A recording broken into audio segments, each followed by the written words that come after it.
welcome back to another episode of The Socially Distant Lawyer. I'm Mitch Hayes. And I'm Greg Vinogradski. And on today's episode, we're going to continue our Surfside series. So what we want to talk about today is a new federal legislation. So a bill has been proposed in the House of Representatives by two Florida legislators, Christ and Wasserman Schultz. And what the bill is the securing access to financing exterior repairs, or SAFER.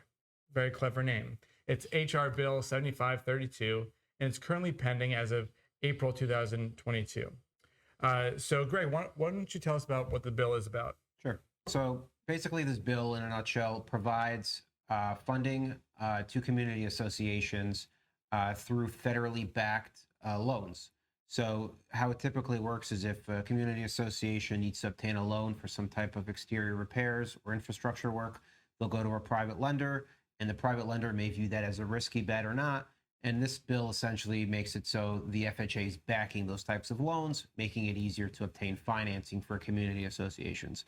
And this is all a response to the ongoing issues with the Surfside Collapse, and really municipalities and towns inspecting the condominium associations, issuing violations and requiring certain work to be done. And this work is not cheap, and this work often requires funding immediately that you might not be able to do through a special assessment or an emergency assessment or something like that. So basically this provides that quick cash that they'll need, and will cover a lot of the repairs, rehabs or improvements to the common infrastructure and systems, which will hopefully make the towns happy and make the community safer to live in for everybody. So Surfside was an unfortunate accident that happened that we're now dealing with the aftermath of. It seems like that's spurring this legislation, which is a good thing for the industry, a good thing for the associations in general. So you represent a lot of associations. Why don't you tell us how this bill and the hopeful passage of this bill will help out associations, and what advice you'd offer to them? Sure. So mostly what I've seen is violations or notices going to the community association, or just associations being proactive, right, and doing these type of inspections, analyzing their reserves and seeing if they have enough to fund these, very, very at times costly repairs. And a lot of them, you don't even know what it costs until you start actually doing the work and start seeing what's actually wrong with the property. So when that happens, you need funding immediately. What I've seen is this question of, well, can we get this funding and how? And we need it yesterday, right?